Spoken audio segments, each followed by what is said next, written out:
안녕하세요. 브라더스 팩토리 시간입니다. 자, 오늘은 저희가 입문자에게 권하는 입문자분들을 위한 포토샵 디자인 작업용 컴퓨터 한 대를 소개해 드리도록 하겠습니다.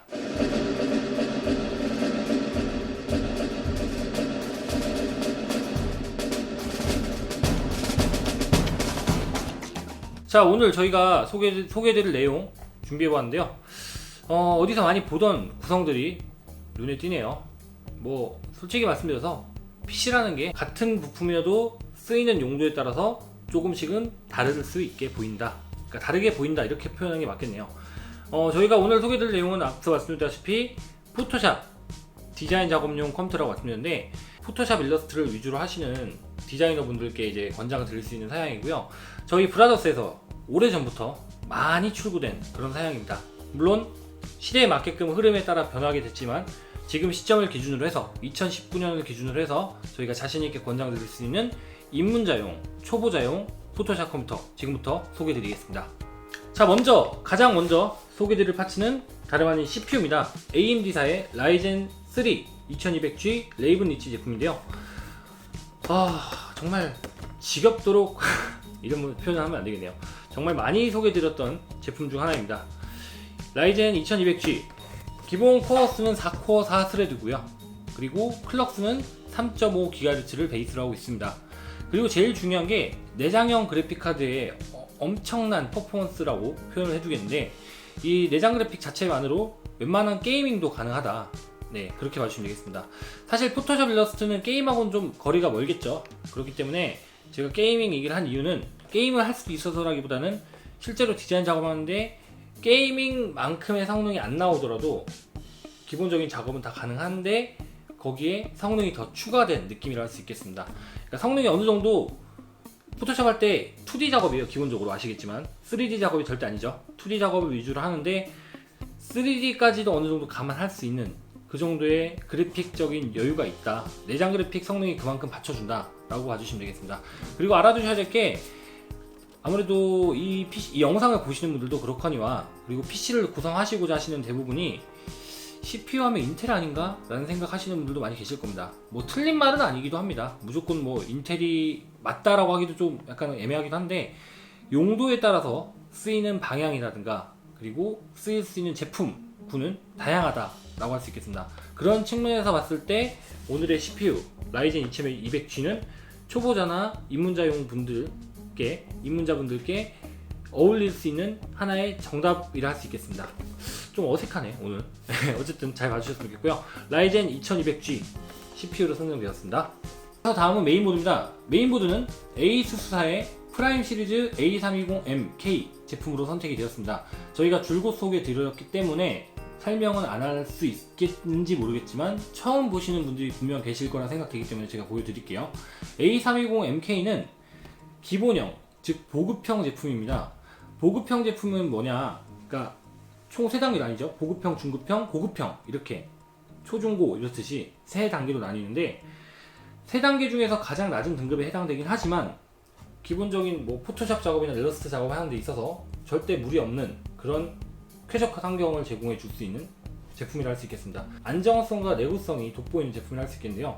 보급형에 비해서 굉장히 좋다, 이렇게 평가되고 있습니다. 그렇기 때문에 메인보드는 이 제품으로 선택이 되었다는 점, 그리고 보급형이다 보면 가격이 저렴하겠죠. 부담 없이, 그리고 필요한 부분만 딱 갖추어진 그런 메인보드를 할 수 있겠네요. 자, 메인보드 기억해 주세요. A320MK였습니다. 다음은 시스템의 저장 장치입니다. 시스템의 저장 장치로 선택되는 제품은 마이크론사의 MX500 250GB SSD고요. 그리고 여기는 지금 들어있지 않지만, 선에 들어있지 않지만 시게이트사의 바라쿠다 시리즈 1TB 하드디스크도 이제 같이 구성이 될 예정입니다. 1TB 하드가 지금 아직 도착을 안 했어요. 네, 도착을 안 해서 지금 일단 없이 진행하고 있는데 설명에 같이 나갈 겁니다. 참고해 주세요.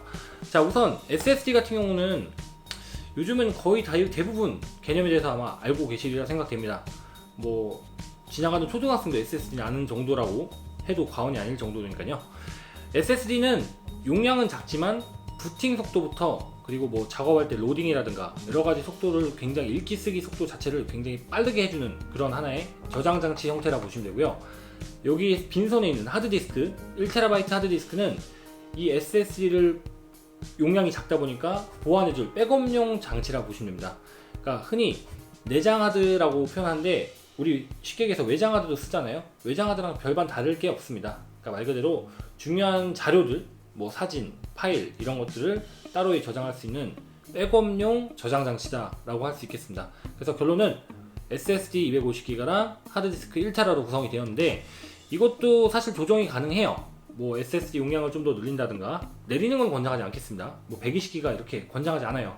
분명 모자릅니다, 사용하다 보면. 그래서 250기가를 기준으로 잡고 하드디스크는 1TB부터 시작해서 2TB, 3TB, 4TB 이렇게 여유있게 제공이 되니까 그거는 필요에 따라서 조정이 가능하고 추가 또한 가능하다, 추가도 가능하다 이 얘기입니다. 가장 많이 하시는 구성으로 이렇게 준비해 봤으니까 그렇게 이해하시면 되겠습니다. 자, 이어서 다음은 시스템의 메모리입니다. 메모리는 다음과 같이 총 듀얼 채널로 구성이 되는데요, 두 개로 구성되었다는 얘기죠. 삼성전자의 DDR4 16기가 21300으로 선택이 되었습니다. 총 8기가 두 개죠. 네. 사실 메모리는 8기가 하나로 구성할까도 저희가 고민을 해 보았습니다.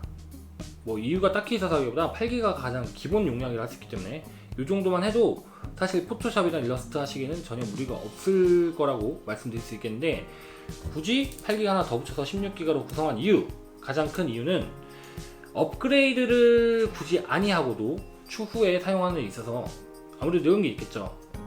처음에는 기초 단계에서 8기가만으로 쓰다가 나중에 이제 뭐 용량이 부족해서 추가를 할 수도 있고 이런 개념인데, 대부분 저희 브라더스를 통해서 출고된 그 유저들, 사용자분들 보면 8기가 쓰시다가 분명히 16기가로 올리시는 경우가 많이 있었습니다, 지금까지. 그래서 그런 경험이나 피드백을 통해서 저희가 느낀 바가 애초에 차라리 16기가로 구성하는 게 좋겠다, 이렇게 좀 판단이 된 부분이 있습니다. 그리고 16기가로 하시면 어지간해서는 그 두 배수인 32기가로 가시는 경우가 드물었다고 봤기 때문에 애초에 16기가로 구성해 드리는 게 낫겠다. 그리고 가장 결정적 이유는 현 시점에서 메모리가 비싸지가 않기 때문에 그냥 16기가로 구성해도 크게 손해는 아닐 것이다 라고 판단해서 다음과 같이 구성을 해드렸습니다.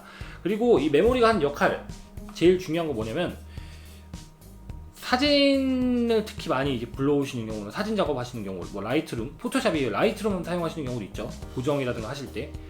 그런 뭐 로우 파일 용량 높잖아요. 그런 것들을 사용하실 때 메모리 용량이 좀 높으면 높을수록 그래도 좀 병목 현상이 이런 게 좀 적습니다. 쉽게 얘기해서 렉이 좀 덜 걸린다는 얘기예요. 버벅임이나 이런 증상이 좀 더 메모리 용량이 높았을 때 완화가 될 수 있다. 물론 CPU 역할도 중요하고 다 중요합니다만, 그래도 메모리 용량이 높으면 좀 용량이 무거운 작업을 했을 때, 다룰 때 훨씬 더 용이하다, 쾌적한 환경을 만들 수 있다. 이 점에서 메모리는 16기가로 구성해 보았다는 점 알고 계시면 되겠습니다. 자, 삼성전자의 16기가였습니다. 다음은 시스템의 전원 공급 장치입니다. 자, 파워 서플라이가 이제 전원 공급 장치를 할 수 있는데, 우리가 흔히 약칭으로는 PSU라고도 합니다. 뭐 이건 그냥 알아두셔도 되고 아니어도 됩니다. 전원 공급 장치로 선택된 파워 서플라이 쿨러마스터사의 엘리트 500 시리즈인데 아직 포장은 안 뜯은 상태고요.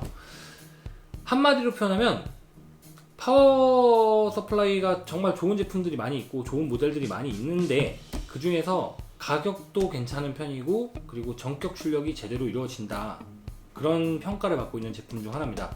저희 브라더스 팩토리 영상에서도 지금까지 많이 소개되었기 때문에 검증 아닌 검증도 여러분께 어느 정도 되었다 생각하는데요. 초기 물량이 지금까지 딱 2대 있었습니다.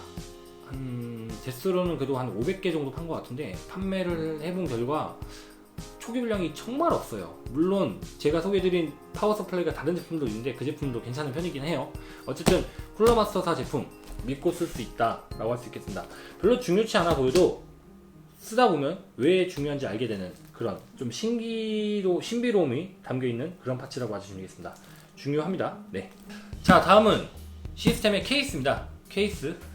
자, 케이스로 선택된 제품은 여기 다 써있어요. 잘만사의 S2 풀 아크릴 제품입니다. 잘만 많이 들어봤죠. 한동안 정말 PC 업계에서는 모르면 간첩이다 소리 들을 만큼 유명한 브랜드였고, 그리고 지금 또 많이 좀 이렇게 올라오는 것 같아요. 근데 제가 개인적으로 잘만 제품을 많이 선호하진 않았었습니다, 예전에. 근데 최근에 나온 제품들 보면서, 특히 만져보고 이렇게 제작을 진행해 보면서, 야, 퀄리티 나쁘지 않은데 가격 대비 정말 괜찮구나 라는 생각이 많이 들었던 제품인 것 같습니다. 그리고 실제로도 저희가 제작해봤을 때 진짜 막 분량도 덜한 것 같고, 그리고 마감이라든가 디자인, 가격 대비 디자인도 봐야 돼요. 케이스 특히 중요하죠, 어떻게 보면. 그래서 그런 부분도 고려했을 때 괜찮은 제품이다 라고 판단해서 여러분께 이렇게 소개해 드리게 되는데요. 저희 공식 쇼핑몰에도 올라가 있는 케이스일 거고요. 그리고 실제로 많이 판매가 되고 있는 제품이기도 합니다. 그래서 저희가 이렇게 소개해 드리니까 참고하시고요. 정확한 외형이나 생긴새는 이따가 완성된 모습 총평해서 따로 한번 다뤄보도록 하고요. 오늘 파츠 소개는 여기까지 하겠습니다. 그리고 이어서 완성된 모습 잠시 후에 찾아뵙도록 하겠습니다. 자, 완성된 모습입니다. 보시다시피 이렇게 매우 잘 완성이 된 것 같습니다. 우선 케이스 이어서 한번 설명을 드리겠습니다. 케이스 같은 경우는 말씀드렸다시피 잘만 S2 풀 아크릴 제품인데요. 저는 진짜 이거 보고 잘만이 확실히 살아났구나 이런 느낌이 많이 들었습니다. 제가 협찬을 받아서 이런 말씀 드린 게 아니라 정말 있는 그대로 진정성을 담아 말씀드립니다. 미들타워 규격이고, 그리고 보시다시피 외관은 이렇게 전면부는 메쉬 타입으로 이루어져 있고요. 그리고 여기 보이시지 않지만 LED 없는 120mm 쿨링팬이 2개가 장착되어 있습니다, 기본으로. 그렇기 때문에 쿨링 면에서도 탁월하고요. 그리고 후면에는 120mm 똑같이 쿨러가 있기 때문에 기본 탑재 쿨링은 3개, 쿨링팬이 3개가 탑재된다. 그리고 상단부에도 2열 라디에이터 수냉식 쿨러까지 장착이 될 수 있는 그런 공간이 있고, 그 얘기인즉슨 쿨링팬이 2개 장착이 추가로 가능하시다는 얘기겠죠. 굳이 안 하셔도 되겠지만 참고만 하시면 되겠습니다. 그리고 또 말씀드릴 게 단점이 특별히 없는 것 같습니다, 케이스 자체는. 그리고 중요한 게 케이스 자체는 이 PC 케이스가 본체를 이루는 가장 큰 틀이자 기본 그런 거잖아요. 하나의 그 틀. 그렇기 때문에 딱 보셨을 때 안에 내부의 성능이나 이런 걸 가늠하지 못했을 경우에는 그냥 이 케이스가 굉장히 이미지가 중요하다라고도 볼 수 있겠습니다. 매일 보는 건데, 아니면 또는 자주 보진 않더라도 쓸 때마다 보지 않겠습니까? 그런 측면에서는 조금 디자인까지도 괜찮은 게 중요하다. 네, 괜찮은 게 좋다. 이렇게 정리하겠습니다. 그리고 핵심 포인트로 바로 넘어가겠습니다. 해당 시스템, 오늘 소개드린 입문자를 위한, 입문자분들에게 권장드리는 포토샵 디자인용 컴퓨터인데, 가성비도 좋고요. 가성비라고 하면 이제 가격 대비 성능이죠. 가격 대비 성능도 좋은 편이고, 그리고 무엇보다 포토샵 입문자부터 준 전문가에 이르는 그 중간의 단계까지 어느 정도 이제 수준급 작업을 하시기에 앞선 그 정도 수준까지, 그 정도 단계까지는 무난하게 쓰실 수 있는 디자인 작업용 시스템이다. 이렇게 정리해 보겠습니다. 물론 조금씩 보는 견해에 따라서, 느껴지는 바에 따라서 저거는 이렇게 했으면 어떨까, 또는 이렇게 하는 게 더 나을 텐데 라고 하실 수는 있겠으나, 저희가 권장드리는 게 정답이 아니듯이 생각하시는 게 무조건 정답이라 할 수는 없습니다. 그리고 실제로 저희는 판매를 해보았고, 판매를 해본 것과 동시에 실제 사용자로부터 수많은 피드백을 받게 됩니다. 그 피드백을 받은 결과를 통해서 굉장히 좀 많은 그런 그게 있겠죠. 이게 안 좋다, 좋다, 실제로는 어떻더라. 그러니까 쉽게 얘기해서 실전 경험이라고 보면 되겠네요. 실전 경험이 있고 없고의 차이가, 저희가 아무래도 좀 실전 경험이 많다 보면 좀 더 그래도 옳은 의견을 내지 않을까, 이렇게 맞추시면 되겠습니다. 그리고 해당 시스템을 저희가 이 시스템을 기준으로 그 작업실에도 저희가 최근에 출고를 해봤는데, 그 담당하시는 디자인 팀장님께서 모 쇼핑몰이에요, 여기가 사실은. 네, 근데 그 팀장님께서 굉장히 만족스러워하신 그런 좀 나름대로 좀 뿌듯한 사연도 있습니다. 그래서 더 자신있게 이렇게 보여드릴 수 있었고요. 그리고 꼭 포토샵뿐만 아니라 포토샵, 일러스트, 라이트룸, 라이트룸 같은 작업을 하시는 분들, 특히 사진 작업 하시는 경우도 있잖아요. 물론 이제 같이 겸해서 쓰시는 경우도 있겠지만, 그러신 분들께 또 저희가 자신있게 권장드릴 수 있는 사양이다 라고 말씀드리겠습니다. 자, 해당 시스템은 가격대가 약 50만원 초반에서 중반 정도라 보시면 됩니다.